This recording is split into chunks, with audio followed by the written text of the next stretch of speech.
Eh bien, nous voici pour les interviews de Zen et Prof, où aujourd'hui j'ai le plaisir de recevoir Cécile, qui ne fait plus partie de la Maison Éducation Nationale depuis maintenant 2 ans. Elle va nous raconter son parcours, comment elle est passée de prof de physique-chimie à art thérapeute et à animer des ateliers créatifs.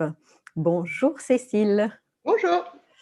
Alors, raconte-nous un peu ton parcours déjà. Comment tu es rentrée à l'éducation nationale, si c'était un choix, plus ou moins un choix, comment la physique-chimie, enfin voilà, un peu tout ça.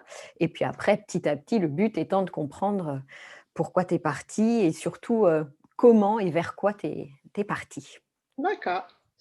Bah voilà, donc je suis rentrée dans l'éducation nationale en 93, si je me rappelle bien.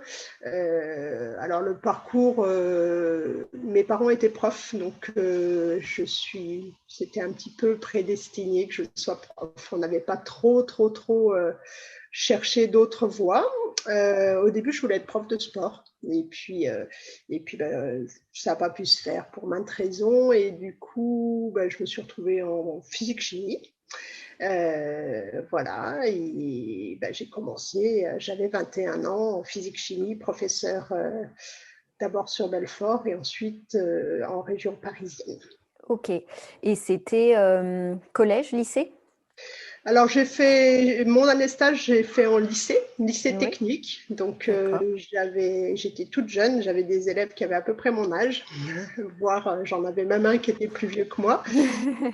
Et puis après, non, après j'ai été nommée d'abord en collège en banlieue parisienne, et puis Oui, ensuite j'étais dans une cité mixte. Donc, j'avais à la fois des collégiens et des lycéens. ok. Et du coup, tu es restée combien de temps Alors, euh, ouais, le parcours a été un peu particulier. J'ai enseigné pendant à peu près une petite dizaine d'années. ouais. Mais ensuite, ça n'a jamais été complètement mon truc. Donc, au bout d'un moment, j'ai senti qu'il fallait que je fasse autre chose. Donc, au bout d'une dizaine d'années, j'ai fait une formation en parallèle de mon travail, donc sur les vacances, Oui. que je me suis payée parce que c'était pas pris en charge. Et donc, à partir de là, j'ai réussi à prendre des premières dispo Ouais. et donc à aller travailler ailleurs. Donc, j'ai travaillé après en clinique psychiatrique. Parce qu'en fait, ta formation, c'était déjà d'art-thérapie, là, à Voilà. ce moment-là. Donc, au bout de à peu près 8 ans d'enseignement, j'ai commencé ma formation d'art thérapeute Oui, dans le Vaucluse. oui. Et j'ai pris des dispos pour faire mon stage pratique. Voilà. Donc, j'ai fait mon stage pratique dans une clinique psy dans la Loire. Et en OK. fait, la clinique psy m'a embauchée derrière. Voilà. OK. Donc, j'ai quitté une première fois l'éducation nationale à ce moment-là. OK. Donc, tu as pu être embauchée en étant du coup en dispo pour convenance personnelle au niveau de l'éducation Voilà. nationale. Ouais, C'est ça? ouais, OK. c'est ça. OK. OK. Et du coup, là, ce parcours donc dans le privé, ça a duré combien de temps? Alors, j'ai été dans le privé, en fait, de 99 à peu près à 2006. Ah oui. Donc, oui, Donc, c'est cette belle. Quasiment autant de temps que ce que tu avais fait avant, en gros. oui, à peu près. Un petit OK. peu moins, mais à peu près. Oui. OK, OK. Et c'était une super expérience. Ouais. Voilà. Et après, tu es re-rentrée à l'éducation nationale. Oui. Donc après, j'ai suivi mon conjoint et donc j'ai été obligée de quitter l'emploi que j'avais. Et c'est vrai que c'est pas toujours facile de trouver des postes à temps complet. On peut trouver des heures à droite à gauche, mais trouver vraiment un poste à temps complet, c'était compliqué. Ouais. Et du coup, je suis retournée dans l'éducation nationale. OK. Mais si jamais il n'y avait pas eu ce déménagement, toi, tu te voyais rester dans là où Oui, tu étais? oui, moi je serais. Alors après, ça aurait peut-être évolué, mais j'aurais continué. Oui, j'aurais Oui, continué tu y là-bas. étais bien. Du coup, Oui, oui. Ouais. OK. Donc, hop, de nouveau, retour De- éducation nationale. oui. En collège, encore une fois? Alors de nouveau en collège, oui. Ouais, ouais. OK. Donc en collège, là, du coup, dans la banlieue de Grenoble. Dans la banlieue de Grenoble. Voilà. Nord-Isère? Oui, je suis près de Voiron. Ouais. OK. Et,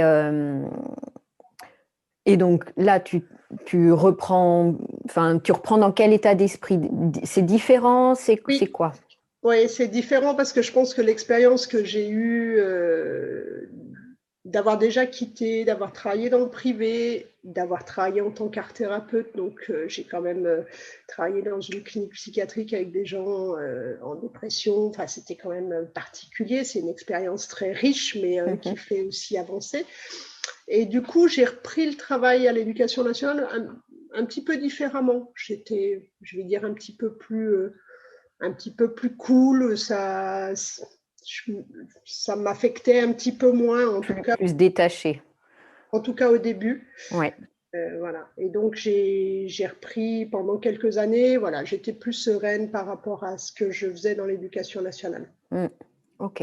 Mais pourtant, tu as quand même décidé à un moment de Ouais, partir. parce en fait, ça me convenait pas. Même si j'étais plus détendue, j'avais un petit peu plus de distance par rapport à ce qui se passait. Le milieu éducation nationale ne me convenait absolument Mm. pas. Et donc, au final je savais que c'était pas ça que je voulais faire. Mm. Et ça me trottait dans un coin de la tête depuis longtemps, quoi. Donc le projet s'est mûri, du coup, petit à petit, de pouvoir enfin sauter le pas et Sauter le passer, pas. voilà, et Mm. passer à autre chose. Ok. Ce qui est loin d'être évident parce que c'est particulier, c'est un milieu particulier. Le quitter n'est pas si simple que ça. Oui, tout à fait. Et donc, du coup, là, tu as fait appel à une conseillère mobilité. Tu as fait quoi pour pouvoir mener à bien ton projet Oui, de partir? oui. Alors j'ai eu la chance de tomber sur donc le parcours habituel, hein, je devais participer au mercredi de la mobilité. J'ai rencontré à cette occasion une personne donc du rectorat qui a bien compris mon projet, qui a bien compris que c'était plus ce que je voulais faire et que mon projet était mûri, que c'était pas un coup de tête, C'est que ça. voilà. Donc, elle a bien compris ça. Mhm. J'avais aussi, euh, en fait, j'ai eu une période d'arrêt maladie et elle se rendait bien compte que je ne voulais pas rester en arrêt maladie, que je Mm. ne voulais pas non plus retourner à l'éducation nationale et qu'il fallait qu'on trouve une porte de sortie. C'est ça. Et que la porte de sortie porte de sortie dans l'éducation nationale sur un autre poste, c'était très très compliqué. Mhm. Il m'avait dit clairement qu'il fallait que je sois au minimum 3 ans en arrêt maladie pour pouvoir avoir une porte de sortie sur un autre poste, voilà, et que moi je souhaitais pas ça, quoi. Mm. C'était pas mon objectif dans Mais la c'est vie. ça. Mm. Et que du coup, le projet que j'avais mûri pendant plusieurs années, c'était celui qui me tenait à cœur et que elle a appuyé, hein, pour que je puisse partir dans les meilleures conditions. Dans des bonnes conditions. Et, euh, et du coup, donc tu as fait demande à l'époque, ça s'appelait encore IDV. Là, c'est en train de changer les Ouais, noms avec les ruptures conventionnelles, hein, mais donc IDV, indemnité de départ volontaire, c'était quoi pour création d'entreprise? oui, Comment voilà, oui, oui. Donc ok, j'ai fait la demande d'IDV pour création d'entreprise. Donc à l'époque, je suis partie juste au bon moment, je pense, ouais. par rapport à l'IDV en tout cas. Donc pour création d'entreprise. Mhm. Voilà, la demande a été acceptée et bien appuyée par cette personne, Par cette personne. hein. Ouais. Et donc, ça m'a permis de partir avec une somme qu'on touche en deux fois, en fait. La Oui, première, c'est quand on crée l'entreprise. La première moitié, c'est quand ouais. on crée l'entreprise.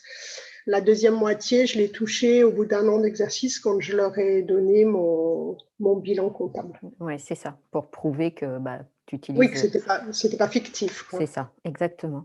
Et combien de temps tu étais restée du coup, après, après avoir quitté le privé, là, tu es retournée donc combien de temps avant de faire toutes ces démarches de Alors, je suis revenue dans l'éducation nationale en 2006. ouais. Voilà, et j'ai quitté officiellement le 1er septembre 2018. Oui, donc en fait, tu as refait quand même 12 ans entre le moment Oui, où tu es revenue et le moment où tu es repartie. voilà. C'est pas tout de suite que tu as décidé Non, Non, j'ai résisté un Tu petit as peu. résisté. Oui, tu as résisté et comme tu le dis très bien, tu as mûri ton projet, ce qui fait qu'après, pour cette personne qui a pu appuyer ton dossier, c'est pour ça en fait qu'elle a pu appuyer ton dossier. Oui, C'est oui, qu'elle oui. voyait bien qu'il y avait tout un Oui, ben, cheminement en qu'elle fait, avait voilà, fait, quoi. je suis arrivée avec un tas de documents déjà tapés, un projet déjà tapé, une étude de marché faite. Enfin voilà, il y avait déjà pas mal de choses qui avaient avancé en fait. Ouais, et ça, je pense que c'est vraiment, quelque chose sur lequel, là, on peut insister pour les personnes qui se posent des questions, reconversion, pas reconversion. Hem, Actuellement, les demandes de démission, c'est très complexe et la il y a de très grandes chances que les personnes reçoivent une lettre comme quoi non, pour nécessité de service, c'est pas accepté. Or, s'il y a déjà comme ça un dossier bien, bien monté, avec du coup, potentiellement des personnes qui peuvent appuyer, qui ont «validé» entre guillemets déjà, le projet, et bien après, on voit très régulièrement que ce non bascule en oui.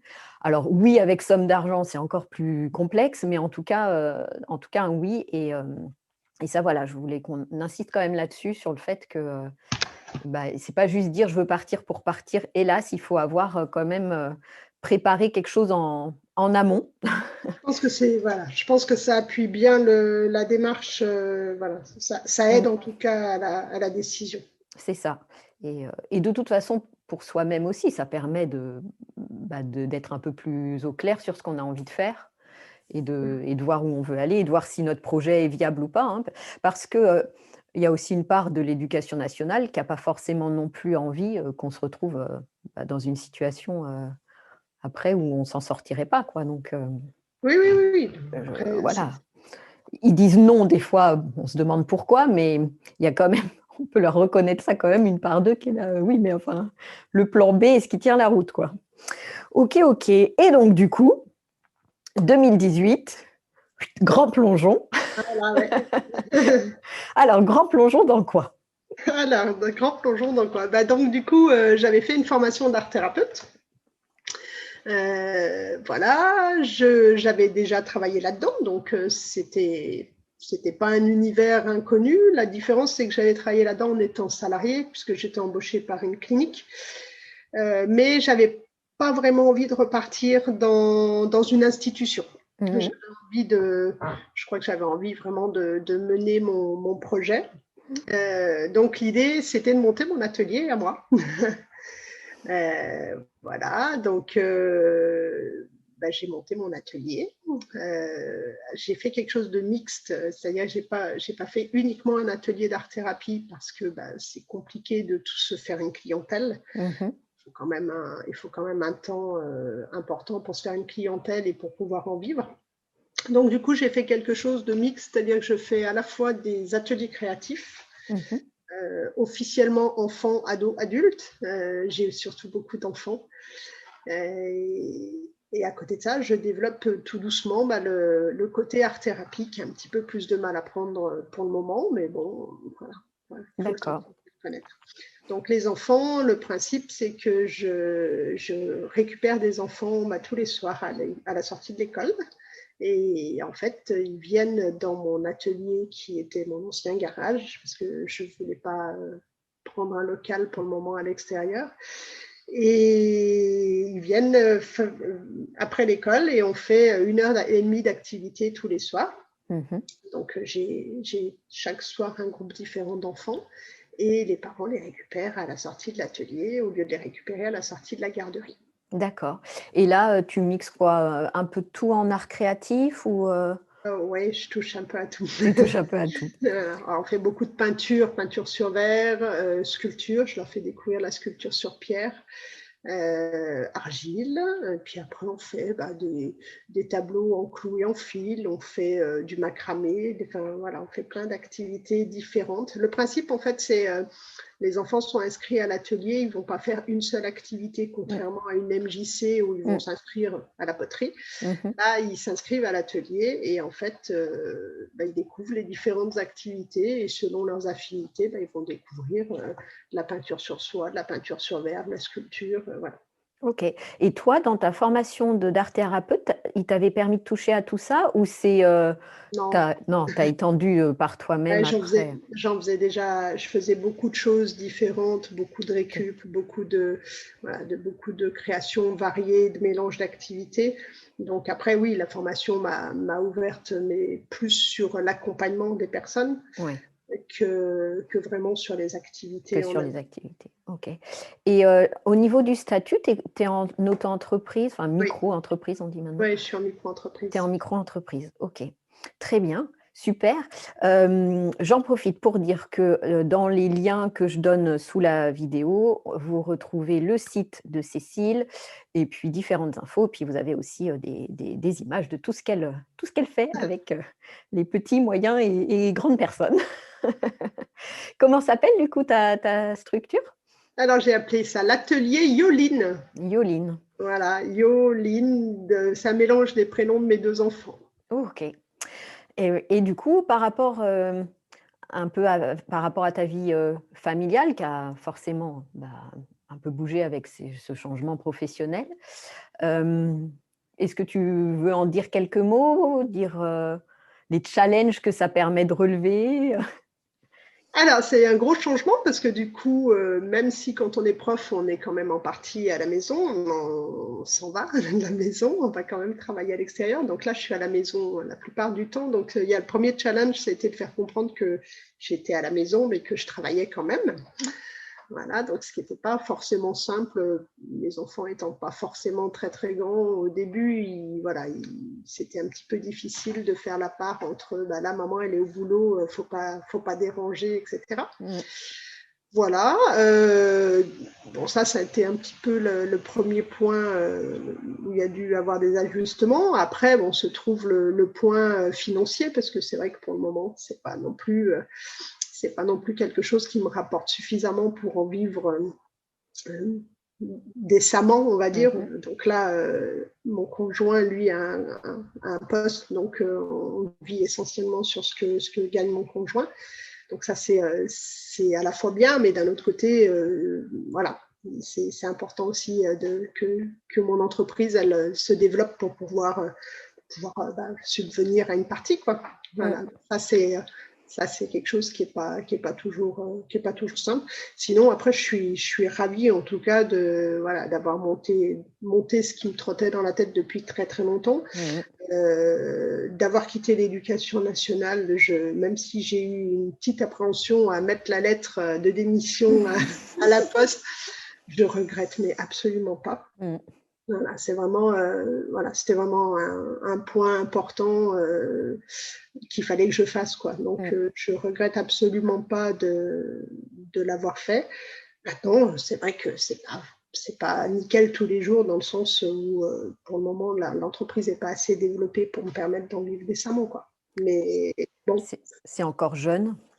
alors, l'entreprise a 2 ans, donc c'est vrai que j'ai pris les 2 premières années sans trop de stress, puisque j'ai les 2 parties d'IDV qui sont tombées Oui. sur chaque année. Donc, voilà, c'était la somme un petit peu d'appoint, Mhm. même si l'entreprise fonctionnait pas énormément. Voilà, l'ennui, c'est que maintenant, elle devrait un petit peu fonctionner et qu'actuellement, je suis en fermeture administrative là, donc ça complique un petit peu les choses pour une jeune entreprise. Mais bon, on ne va pas se miner le moral non plus. Hein. Non. Voilà, mais en tout cas, je ne regrette pas d'être passée à autre chose. C'est Oui, et vraiment. puis du coup, ça peut aller que de l'avant. Là, je précise juste que quand tu parles de fermeture administrative, c'est pour cause de Covid, hein, Oui, oui, bien sûr. et que du coup, c'est vrai que le contexte actuel ne nous permet pas de voir la viabilité de quelque projet que ce soit. Oui, oui. Et, mais que déjà, si au fond de nous-mêmes, on se dit mais je regrette rien, ça peut que aller de l'avant. Parce que s'il y a Oui, du oui. regret, c'est sûr que là, c'est difficile de Non, faire un alors, pas. c'est vrai qu'il y a aucun regret par rapport à ça. Et même si mon entreprise ne devait pas vivre normalement ou me permettre de vivre normalement, je changerais peut-être de fusil d'épaule et je chercherais autre chose. Mais en tout cas, l'éducation nationale telle que je l'ai connue, ce ne serait pas l'option que je choisirais. Voilà, c'est ça. C'est que chose. Et on- je serais ravie sûrement de faire autre chose, mais il n'y a aucun regret, en tout cas, d'être partie, même si le parcours n'est pas toujours simple. Il n'y a aucun regret d'avoir quitté l'éducation nationale. Ok, super. Est-ce que si quelqu'un là hésite à franchir le pas, que ce soit même d'une dispo, hein, parce que une dispo à l'éducation nationale, mis à part tout ce qui est congé de formation, mais c'est extrêmement compliqué d'avoir Oui, tout ça, mais les dispos, c'est aussi non rémunéré, donc ok, ça engage moins qu'une démission, on est bien d'accord, mais sur un certain laps de temps, ça fait quand même zéro rémunération. Donc, est-ce que tu aurais quand même un conseil ou quelque chose à donner pour franchir ce cap et d'aller explorer autre chose quand on alors moi, hésite. oui. Alors moi, la dispo, je l'ai pris donc quand je suis partie travailler en clinique. Alors c'est vrai que j'avais fait des démarches avant et de formation et de recherche éventuelle d'emploi.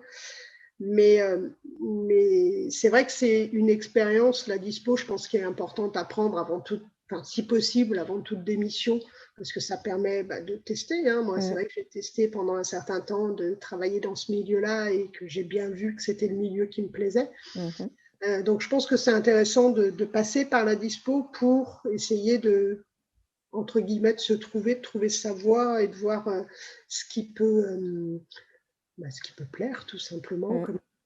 ou du moins si on a une activité, pardon, si on a une activité en tête, de tester cette activité pour voir si effectivement elle convient. Mm. Ça me paraît bien de passer par la dispo dans un premier temps. Et je trouve que c'est bien d'aller voir un petit peu ce qui se passe à côté. On est dans un milieu, l'éducation nationale, on est quand même dans un milieu assez fermé. Mm. On a fait de l'aide de motivation, on n'a jamais fait d'entretien d'embauche. Moi, c'est des choses au début, je ne savais pas faire. Donc, à la fois, c'était un petit peu angoissant de faire ces démarches-là, mais c'est aussi enrichissant de pouvoir les tester. Et je pense que c'est une super expérience d'aller voir un petit peu ce qui se passe dans le privé, quelle que soit la branche d'ailleurs, Mhm. pour pouvoir tester un petit peu les affinités qu'on Mm. a, ce qu'on aimerait, ce qui nous parle. Moi, clairement, le fait d'avoir travaillé en art-thérapie, dans une clinique, ça a vraiment mis en valeur que ce qui m'intéressait, c'était l'accompagnement. Alors, ce que j'étais allée rechercher dans l'éducation nationale, mais que j'ai pas vraiment pu mettre en place comme je l'aurais souhaité, en tout cas, même si les élèves me diront peut-être le contraire, mais en tout cas, moi, j'y retrouvais pas ce que je souhaitais, en tout cas. Donc l'accompagnement et aussi le fait de travailler dans un milieu calme. Mm. Ça peut paraître surprenant parce que j'étais en clinique psychiatrique, c'est pas tout le temps très calme, mais voilà, c'était un accompagnement, c'était dans une ambiance plutôt tranquille et j'étais plus du tout dans le milieu avec une classe avec 25, Oui, 30 c'est ça. enfants à gérer. J'étais soit avec un tout petit groupe, soit dans du tête-à-tête. Et ça m'a permis de cibler que ben voilà, c'est ça qui me parlait. Et que ce qui ne me parlait pas justement dans mon travail de prof, c'était d'avoir à gérer, avoir à gérer entre autres des classes de 30 enfants avec du bruit, alors que le contact avec les enfants en lui-même, c'était pas ça qui me Mm. dérangeait. Donc ça m'a permis d'affiner aussi ce que je voulais et ce que je ne voulais plus, entre autres en éducation nationale.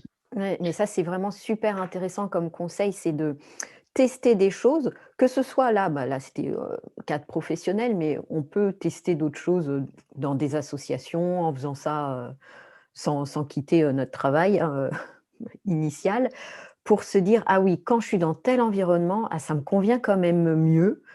Et de voir, juste de voir, est-ce que c'est en extérieur que je me sens mieux, en intérieur, un petit groupe, un grand groupe, des adultes, des enfants? Et ça, si on teste pas, eh ben, on a un peu du mal à mieux se connaître parce que, ça dépend après du parcours qu'on a fait, mais le tien comme le mien, c'est très jeune, on est rentré à l'éducation nationale. Donc en fait, notre vie, ça a été passé d'élève à prof tout et finalement, on a eu toujours le même, milieu, le même Pas environnement. connu que ça, ouais. Exactement.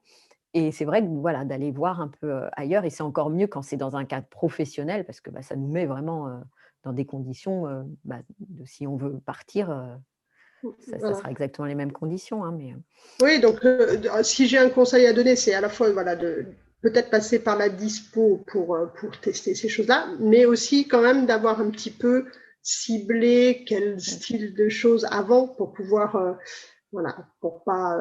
L'objectif, c'est pas forcément de tester 25 choses bien différentes, sûr. mais d'aller cibler un petit peu, ben voilà, c'est tel style de choses qui me conviendrait mieux. J'aimerais plutôt travailler là-dedans et du coup d'essayer un petit peu pour voir si ça convient mieux. Mmh. Et toi, l'art, c'est quelque chose qui depuis, avant, enfant et cetera, c'est quelque chose qui t'habitait, enfin qui était Alors, présent? non, pas depuis que je suis enfant. C'est assez rigolo parce que c'est pas forcément quelque chose que j'aimais dans l'éducation nationale, justement à l'école. Mmh mh. Voilà, ça me déplaisait pas, mais c'était pas non plus, c'était pas la matière que je préférais. Je l'ai vraiment découvert après, jeune adulte, je veux dire, D'accord. OK. 19 ans. OK, OK. Et ben super. Est-ce que tu t'aimerais partager, quelque chose d'autre avec les personnes qui vont avoir la chance de t'écouter? Est-ce que j'aimerais partager? Non, bah, je sais que c'est pas forcément toujours évident d'être prof, que des fois il y a des longues périodes où on se pose pas mal de questions sur bah, qu'est-ce qu'on fait? Est-ce qu'on reste? Est-ce qu'on reste pas? Qu'est-ce qu'on peut faire d'autre? Ou même, je trouve que des fois il y a des questions de est-ce que je suis capable de faire autre chose? Mmh. Et bah, je crois que ça vaut le coup d'essayer d'envisager, surtout si les personnes sont en difficulté dans leur boulot d'enseignant, ce qui était Mmh. mon cas. Hein, je veux dire, c'était devenu pratiquement invivable pour moi. Donc, mais c'est vrai que la période de recherche, enfin, j'ai tâtonné un certain nombre d'années avant de me dire, bah oui, j'ai envie de faire ça, j'ai envie de partir. Donc, je sais que cette période-là, elle n'est pas toujours évidente.